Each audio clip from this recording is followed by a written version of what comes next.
Muy buenos días, esto es Derecho Chueco, con la producción de los especialistas en materia del derecho.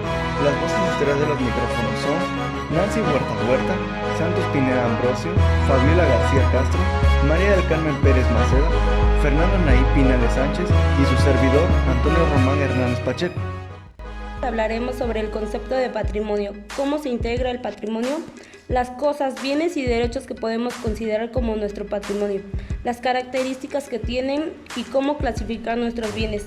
También les explicaremos nuestros derechos personales y elementos de las obligaciones, las fuentes que los originan, sus modalidades, transmisión, efecto y extinción de las obligaciones.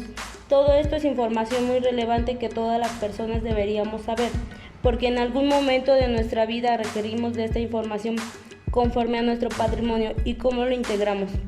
Los derechos y obligaciones que tendríamos que seguir conforme a la ley para no llegar a ser sancionado. Así que no se pierdan el capítulo de hoy, que como ya dijimos estará muy interesante. Muchas gracias por escucharnos una vez más el día de hoy en este programa Derecho o Chueco, donde lo compartimos información real y precisa. El día de hoy abarcaremos a fondo el tema de patrimonio.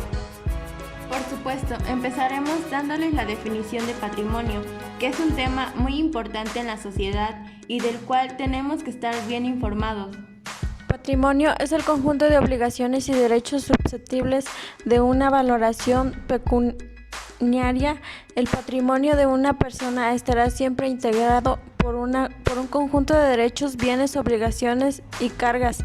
Es indispensable que sean siempre apreciables en dinero, es decir, que puedan ser objeto de una valoración pecuniaria. Un ejemplo claro en mi casa, los edificios e incluso también el servicio al cliente es un patrimonio intangible. También, si se quiere expresar su valor con una cifra, es necesario sustraer el pasivo del activo, conforme al proverbio. La integración del patrimonio son el activo que se integra por el conjunto de bienes y derechos apreciables en dinero y el pasivo por las obligaciones y cargas, también susceptibles de valoración pecuniaria. Los activos y pasivos también abarcan los conceptos jurídicos de solvencia e insolvencia. Se dice que hay solvencia cuando el activo es superior al pasivo y que hay insolvencia en el caso contrario. En otras palabras, el artículo 2166 del Código Civil vigente del Distrito Federal, hay insolvencia cuando la suma de los bienes y créditos del deudor estimados en su justo precio no iguala al importe de sus deudas. Las teorías sobre el patrimonio son dos, la llamada clásica teoría del patrimonio, personalidad, y la teoría moderna, patrimonio, afectación. La teoría clásica del patrimonio, personalidad, constituye una entidad abstracta, una universalidad de derecho que se mantiene en vinculación constante con la persona jurídica. El patrimonio se manifiesta como una emanación de la personalidad y la expresión del poder jurídico de que una persona se haya investida como tal.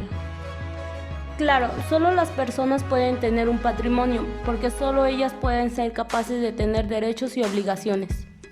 Toda persona solo puede tener un patrimonio, nunca podría tener dos o más patrimonios. Es decir, el patrimonio como la persona es indivisible. El patrimonio será una universalidad de derechos y obligaciones con relación a una persona determinada.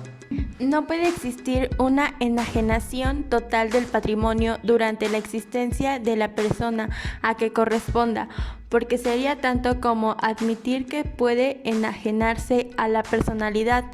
Solo por la muerte de la persona física existe una transmisión total del patrimonio a sus herederos, exceptuando a los derechos y obligaciones que concluyen con la muerte. Durante la existencia de la persona puede existir transmisiones a título particular y no a título universal, aunque se enajenen todos los bienes y obligaciones presentes.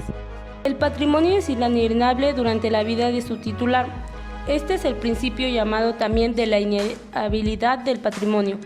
No puede existir una enajenación total del patrimonio durante la existencia de la persona a que corresponda, porque sería tanto como admitir que puede enajenarse a la personalidad.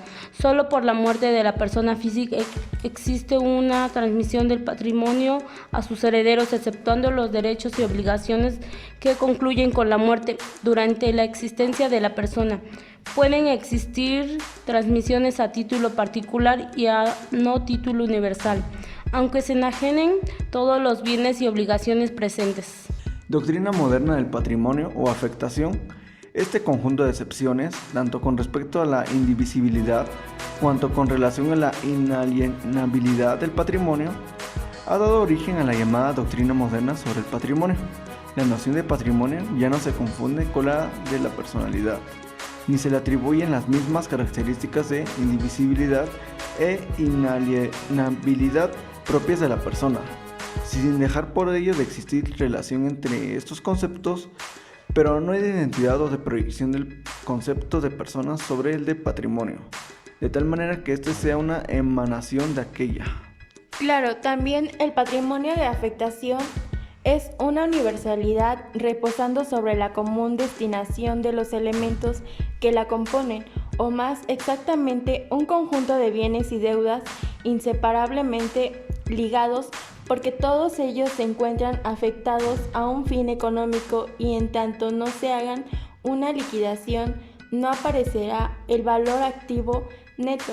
Así que siempre que encontremos un conjunto de bienes, derechos y obligaciones destinados a la realización de un fin determinado, sea de naturaleza jurídica o económica.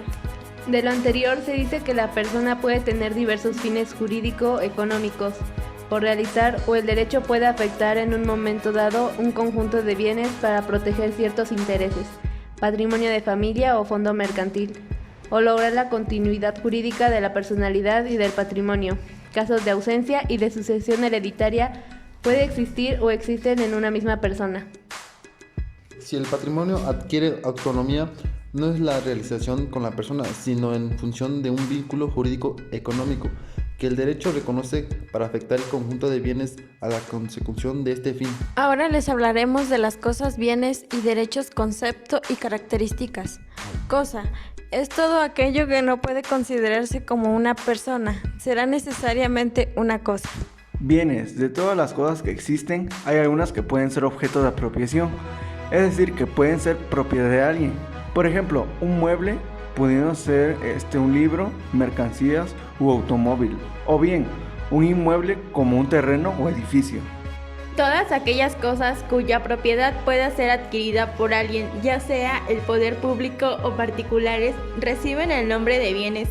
Existen algunas cosas que por disposición de la ley o por su naturaleza no pueden ser objeto de apropiación y por lo tanto se encuentran fuera del comercio. Bienes muebles. El artículo 945 del Código Civil son bienes muebles por su naturaleza los cuerpos que pueden trasladarse de un lugar a otro, por sí mismos o por efecto de una fuerza exterior. Artículo 946. Son bienes muebles por determinación de la ley. Los derechos que tienen por objeto los bienes muebles corpóreos o la entrega de estos o el pago de la cantidad. Las acciones de los socios o las aportaciones de los asociados, respectivamente en las sociedades o asociaciones, sean estas o no propietarias de bienes inmuebles. Artículo 948. Cuando se use de las palabras muebles o bienes muebles de una casa, se comprenderán en ellas únicamente el ajuar y utensilios que sirvan exclusiva y propiamente para el uso y trato ordinario de una familia, según las circunstancias de la persona. Bienes inmuebles. El artículo 951 son bienes inmuebles por su naturaleza. Los predios, las plantas, árboles y frutos pendientes mientras estuvieran unidos a la tierra o formen parte de un inmueble. Las construcciones adheridas al suelo, lo que esté unido a una construcción de manera fija y que no pueda separarse por deterioro de la misma construcción o del objeto de ella unido. La sal de las salinas, mientras no sea separado de estas. Las aguas a las que se refiere el artículo 1031, mientras no sean separadas de las fuentes naturales, pozos, estanques, presas o aljibes, en los que se capten o de las cañerías que las conduzcan. El artículo 952 son bienes inmuebles por disposición de la Ley de Derechos Reales sobre Inmuebles. Derechos patrimoniales y no patrimoniales. Como la persona tiene un conjunto de derechos que no siempre tienen un carácter pecuniario, resulta de aquí que no todo lo que la persona soporta o tiene constituye derechos de carácter patrimonial. Por lo tanto, podemos hacer una clasificación entre derechos patrimoniales y no patrimoniales. Serán patrimoniales aquellos derechos susceptibles de apreciación en dinero y patrimoniales los que no pueden apreciarse pecuniariamente. Como el patrimonio está constituido por un activo y por un pasivo, la diferencia entre ambos arroja el haber liquidado y el de déficit patrimonial. Derechos reales y derechos personales. Hay una separación irreductible entre los derechos reales y personales. Es decir, hay una diferenciación en los atributos esenciales y no simplemente en su carácter específico. Según la escuela clásica representada por Aubrey Rao, el derecho real es un poder jurídico que se ejerce en forma directa e inmediata sobre un bien para su aprovechamiento total o parcial, siendo este poder jurídico oponible a terceros. El derecho real es un poder jurídico. El derecho personal es una simple facultad de obtener o exigir. El poder jurídico se ejerce de la persona a la cosa. Implica una potestad o dominio del titular para aprovechar una cosa a efecto de satisfacer sus necesidades. La existencia del poder jurídico. La forma de ejercer de este poder en una relación directa e inmediata entre el titular y la cosa. La naturaleza económica del poder jurídico que permite un aprovechamiento total o parcial de la misma. La oponibilidad respecto de terceros para que el derecho se caracterice como absoluto verdadero. El derecho personal se define como una relación jurídica que otorga al acreedor la facultad de exigir del deudor una presentación o una extensión de carácter patrimonial o moral, y sus elementos son una relación jurídica entre sujeto activo y pasivo, la facultad que nace de la relación jurídica en favor del acreedor para exigir cierta conducta del deudor. El objetivo de esta relación jurídica, que consiste en una presentación y extensión de carácter patrimonial o simplemente moral. Por último, todos los acreedores, independientemente de la fecha de constitución de sus créditos, están constituidas sobre el patrimonio de su deudor. Si el activo del deudor no alcanza para cubrir el pasivo, la liquidación de los acreedores no será tomada en cuenta su prelación en razón del tiempo. La clasificación de bienes. Bien en sentido jurídico y en sentido económico. En sentido jurídico, la ley entiende por bien todo aquello que puede ser objeto de aprobación, en distinto del económico, pues en este sentido, bien es todo aquello que pueda ser útil al hombre. Aquellos bienes que no puedan ser objeto de aprobación, aun cuando sean útiles al hombre, no lo serán desde el punto de vista jurídico. En la naturaleza existen gran cantidad de bienes que no pueden ser objeto de aprobación, tales como aire, el mar y los astros.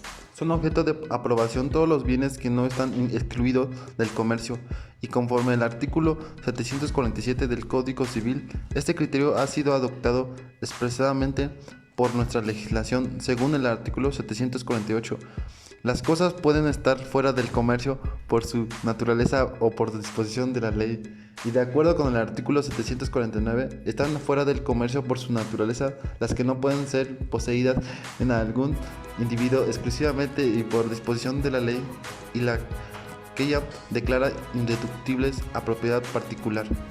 Bienes considerados según las personas a quienes pertenecen. Artículo 962. Los bienes son de propiedad pública o privada. Artículo 963. Los bienes de propiedad pública se regirán en el Estado de Puebla por la ley que se ocupa de ellos y en lo que ésta no provea por las leyes civiles. Artículo 964. Los bienes de propiedad privada pertenecen a los particulares y se rigen por las disposiciones de este código y por las demás que sean aplicadas. Son bienes fungibles aquellos que tienen un mismo poder liberatorio, es decir, que sirven como instrumento de pago con un mismo valor y que por lo tanto pueden ser reemplazados en el cumplimiento de las obligaciones. No es necesario que los fungibles sean muebles, pero es posible encontrar fungibles entre los inmuebles cuando por su naturaleza tienen un mismo poder liberatorio. Artículo 981. Son fungibles los bienes de la misma especie, calidad y cantidad que pueden ser reemplazados unos por otros. Artículo 982. Los bienes no fungibles son los que no pueden ser sustituidos unos por otros de la misma especie, calidad y entidad. Artículo 983. Los bienes pueden ser consumibles o no consumibles, según que se agoten o no por el uso. Cosas consumibles por el primer uso y cosas no consumibles. Cosas consumibles por el primer uso son aquellas que se agotan en la primera ocasión en que son usadas. No permiten un uso reiterado o constante. Solo pueden, por su naturaleza, cumplir un primer uso. Por ejemplo, los comestibles. Cosas no consumibles son aquellas que permiten un uso reiterado y constante. Generalmente toda la cosa fungible es consumible, pero encontramos cosas fungibles que no son consumibles e inversamente cosas consumibles que no son fungibles. Esto depende de la consumibilidad.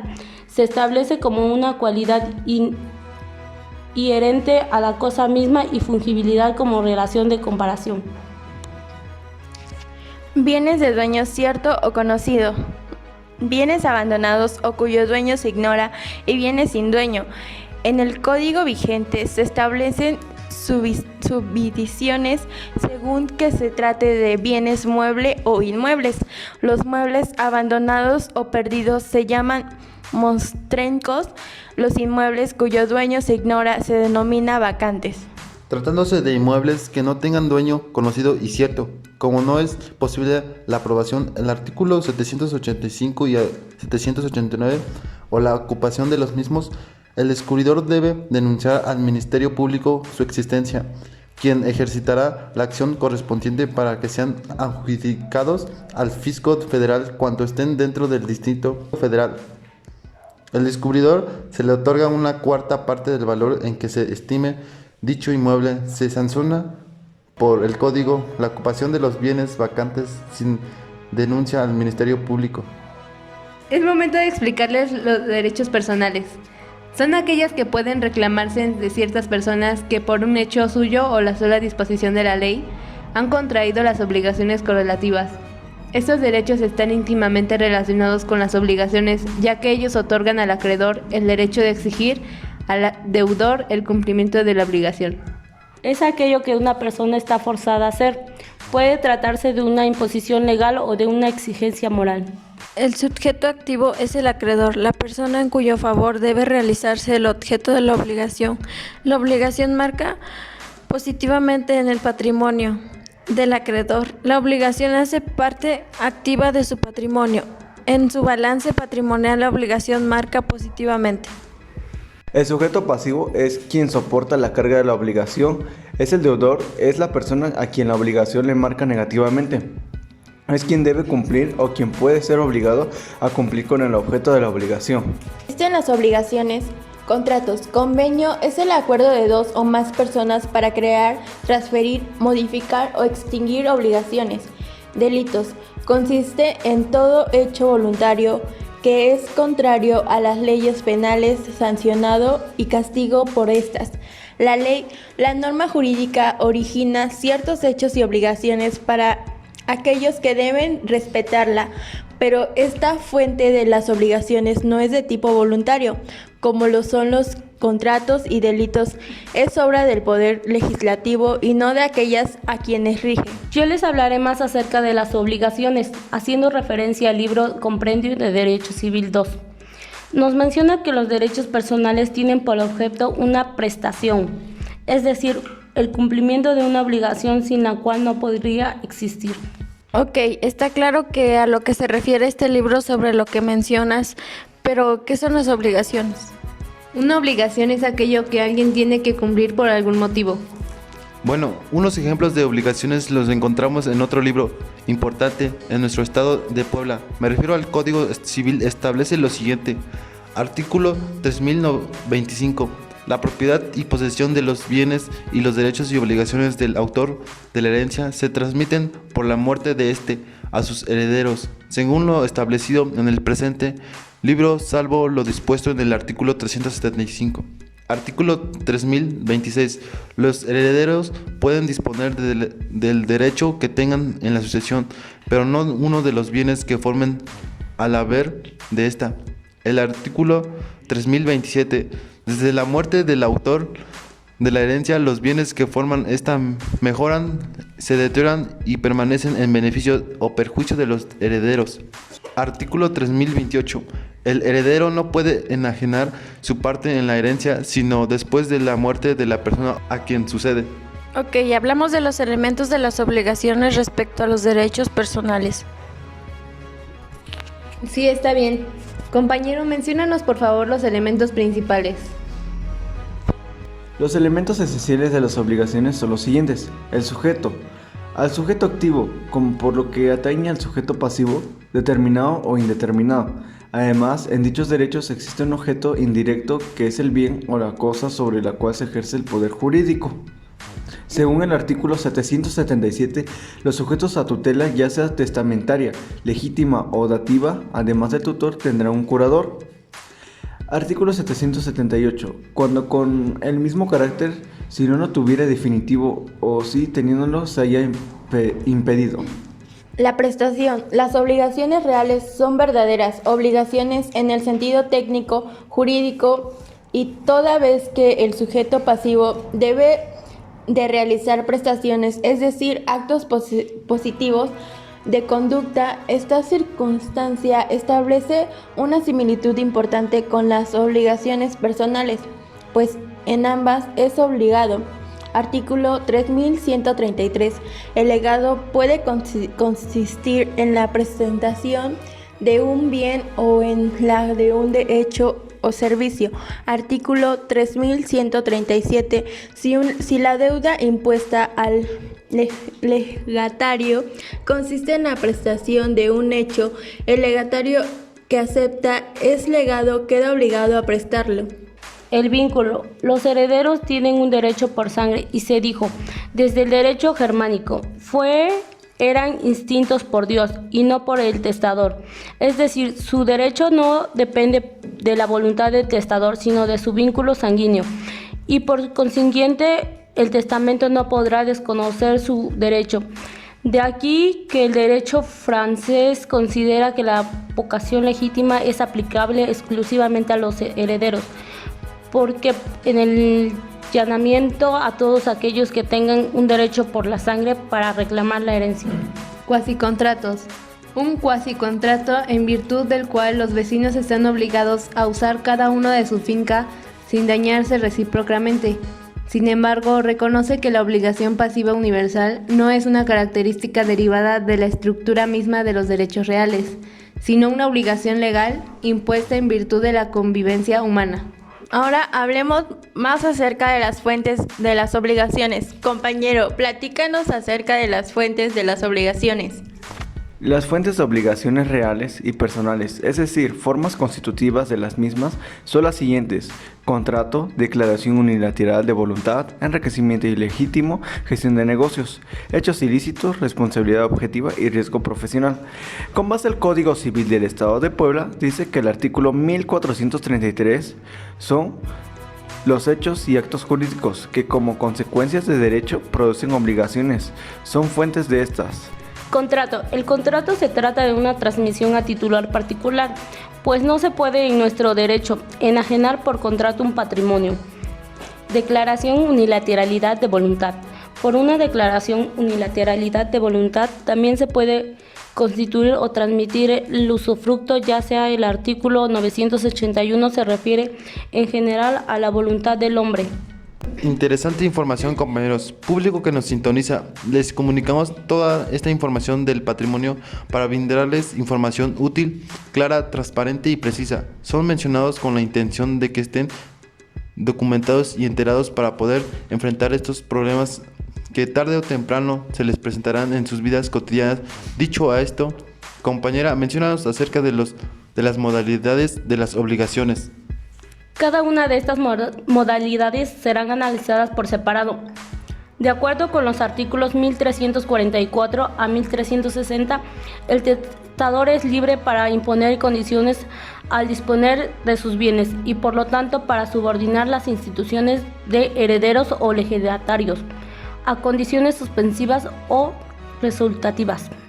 Un término suspensivo o extintivo, pues la técnica jurídica puede solucionar el caso sin que la herencia quede sin titular, evitándose así el inconveniente de que el patrimonio hereditario carezca de dueño. En efecto, si el heredero queda sujeto a un término extintivo, al exigirse su derecho por la llegada del día prefijado, se abrirá la sucesión legítima.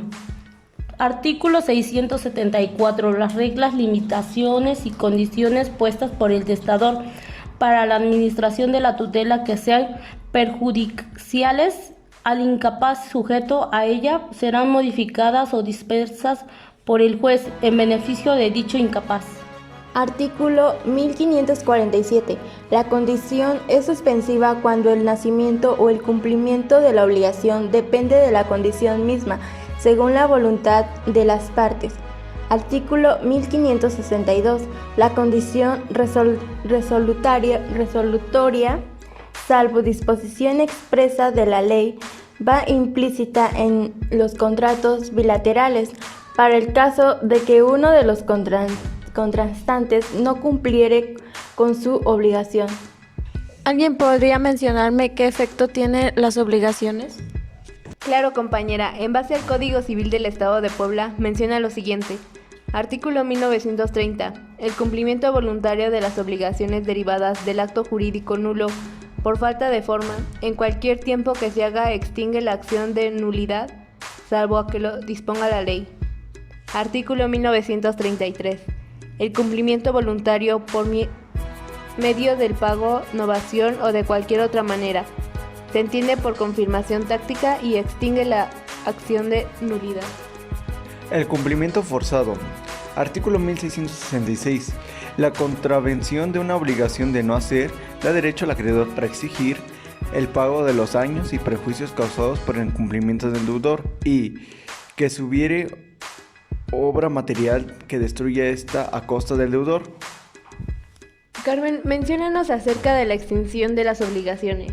Claro, Nancy. De acuerdo con el artículo 1156, las obligaciones se extinguen por el pago o cumplimiento, por la pérdida de la costa por la condonación de la deuda, por la confusión de los derechos de acreedores y deudores, por la comprensión y por la novación. Además de estas causas pueden haber otras, como el mutuo disenso, contrato dirigido a privar de eficacia a un contrato previo. El desistimiento unilateral, cuando existe por pacto o por ministerio de la ley, y la resolución por incumplimiento o por alteración extraordinaria de las circunstancias.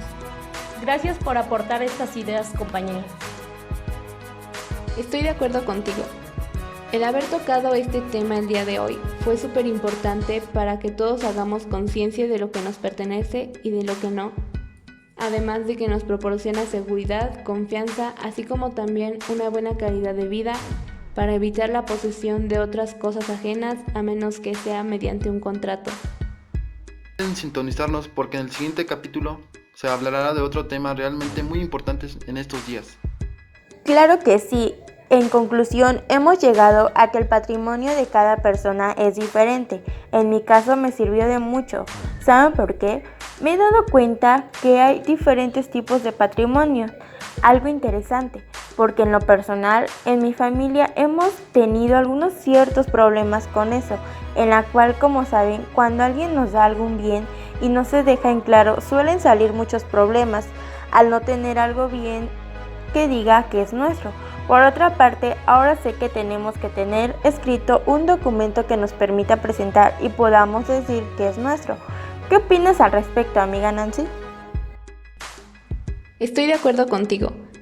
El haber tocado este tema el día de hoy fue súper importante para que todos hagamos conciencia de lo que nos pertenece y de lo que no. además de que nos proporciona seguridad, confianza, así como también una buena calidad de vida para evitar la posesión de otras cosas ajenas a menos que sea mediante un contrato. Les compartimos estos temas ya que en nuestra vida siempre vamos a tener presentes todos estos conceptos y es necesario conocer información nueva y explícita para nuestra vida cotidiana, dando a conocer los conceptos y modalidad en la que se encuentra para saber cómo integrarlo en esta que es la materia de derecho, estarnos enfrente de ustedes para comunicarle lo que puede y puede hacer. Tenemos que informar a cada uno de ustedes para que sus derechos sean válidos y conozcan más sobre lo que integra cada tema. Y por último, no olviden suscribirse, darle like y dejar sus comentarios o dudas. Prometemos resolverlas en el siguiente capítulo de esto llamado Derecho o Chueco.